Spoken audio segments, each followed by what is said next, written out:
bound by the sacred vow of healing until the very end.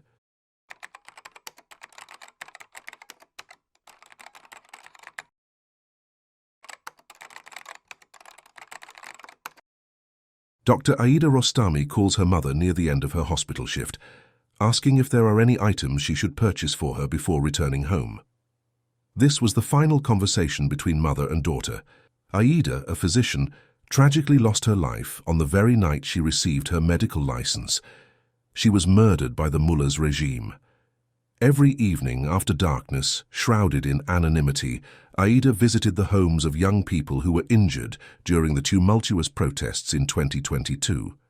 With heartfelt determination, she poured her soul into providing the most compassionate medical care for them. On that fateful night before returning home, she went to the house of one of the injured. Moments later, she went to a nearby pharmacy to procure medical supplies for treatment, but sadly, she never returned. The next day, the local police informed her family that Aida had been killed in a car accident the previous night. They asked her family to come in for the handover of her lifeless body. In the forensic pathology unit, her family uncovered evidence of torture inflicted upon her body. They observed that one of her eyes had been hollowed out and closed with stitches. Also, one side of her face was disfigured, and there were bruises all over her body.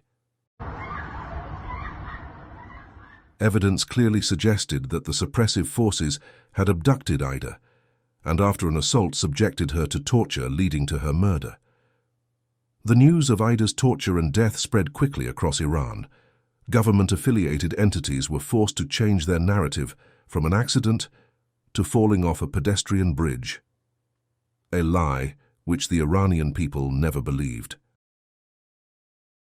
Aida's family stated that in the forensics unit, they were confided by the doctors, that they received instructions not to disclose the real cause of her death.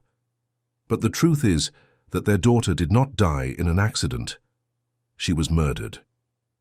On Aida's birthday, her brother Romin graciously asked the medical community in Iran to provide free medical services to as many patients as possible.